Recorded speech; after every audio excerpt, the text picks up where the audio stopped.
Good evening, नमस्कार। मैं विजयलक्ष्मी गुप्ता आप सभी भावी मुख्य सेविका बहनों का अपने चैनल पर स्वागत करती हूं और उम्मीद करती हूं कि सभी सकारात्मक होंगी।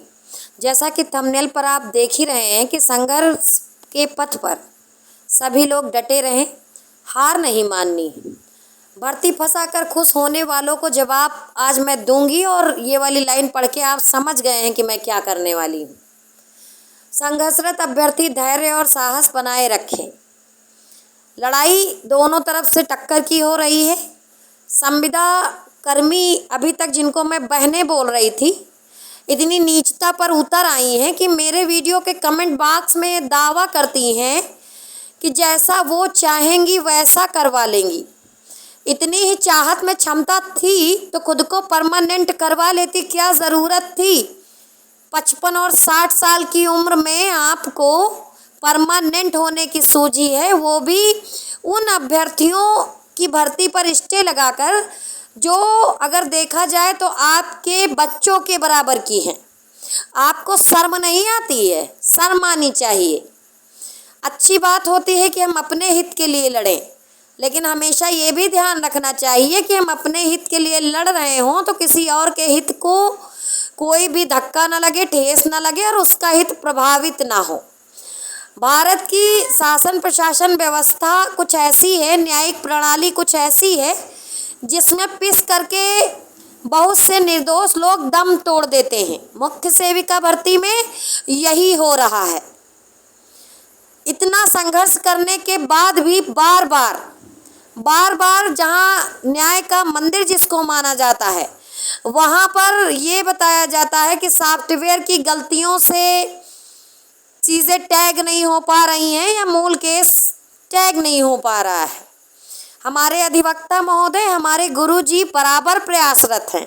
उसके बावजूद संविदा कर्मी जिनको हम बहनें बोला करते थे, अब नहीं बोलूँगी, वो लोग ये दावा कर रही हैं कि जो वो चाहेंगी वो होगा। इसका मतलब कहीं ना कहीं पर सिस्टम में वो सुराख कर ली हैं और कामयाबी हासिल कर रही हैं केस को डिले कराने में। लेकिन एक बात बता दें, कुदरत की लाठी में आवाज़ नहीं होती है। आज आपने 34,000 लड़कियों को जो मानसिक प्रताड़ना दी है, मैं ऐसे तो नहीं बोलती हूँ इतने कड़वे शब्द, हालांकि मैं जानी जाती हूँ तीखी बातें करने के लिए। आज बोल रही हूँ कि जिस तरह से आपने इन अभ्यर्थियों को परेशान किया है अपने हित को लेकर के, फालतू का स्टे लेकर के, ऐसे ही आपके बच्चे भी दर दर भटकेंगे, बिल्कुल भटकेंगे, क्योंकि आपने जो बोया है आपको वो काटना पड़ेगा। सब कुछ यही है, कुछ बाहर नहीं है। जो जैसा करता है वैसा भरता है। और ये भी जान लीजिए कि अभिभावक जो बोते हैं उसको काटते उनके बच्चे ही हैं। आप लोग ठीक है अपने हित की लड़ाई लड़ रही हैं, बहुत अच्छी बात है। मैंने कभी भी आपको बुरा भला नहीं कहा है। बुरा भला उसी कंडीशन में कहा है जब आप लोगों ने कुछ उसी तरह के कमिटमेंट किए हुए हैं। आपने मुजरा करने वाली बात कही तो मैंने आपको जवाब दिया। आपकी तरफ से जब भी कोई अनर्गल बातें कही जाती हैं तभी मैं जवाब देती हूँ। लोगों किसी बड़ी संस्था का लगा करके, ठीक है, टीचर्स फन क्लब की आईडी बना करके आप ये कह रही हैं, स्क्रीन पर देख लीजिए आपकी करतूत, कि आप जो चाहेंगी वो होगा। क्या तुम ब्रह्मा हो? ब्रह्मा तो नहीं हो। और मैं बताऊं, न्याय के मंदिर में हो सकता है कि न्यायाधीश सत्य ना देख पाए, लेकिन ऊपर बैठा ईश्वर सब देखता है।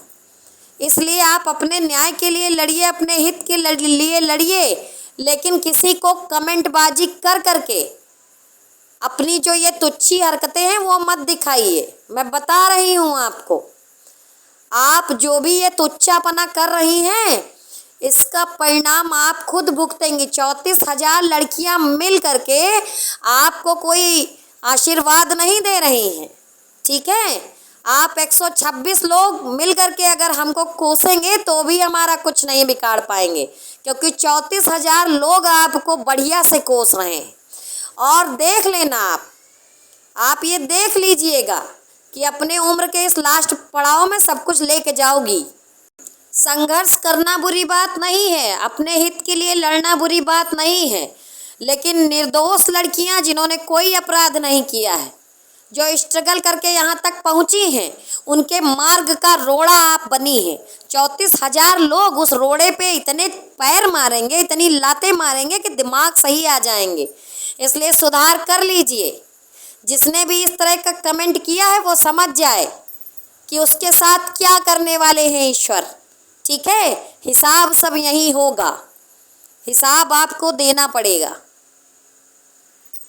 मैं अपनी संघर्षरत बहनों से कहना चाहूँगी कि बिल्कुल भी धैर्य और साहस न खोएं, विश्वास बनाए रखें, निरंतर संघर्ष करती रहें। उत्तर प्रदेश के अंदर बहुत सारी भर्तियां 5-5, 6-6 साल बाद क्लियर हुई हैं, मगर हुई हैं, और इस तरह के अराजक तत्व तो उनका कुछ नहीं बिगाड़ पाए हैं। पहले तो मैं सोचती थी कि इनका हित प्रभावित है, ये जो मांग रही हैं इनको मिल जाना चाहिए, लेकिन अब मैं भी ये सोचती हूँ कि ये इस लायक ही नहीं है।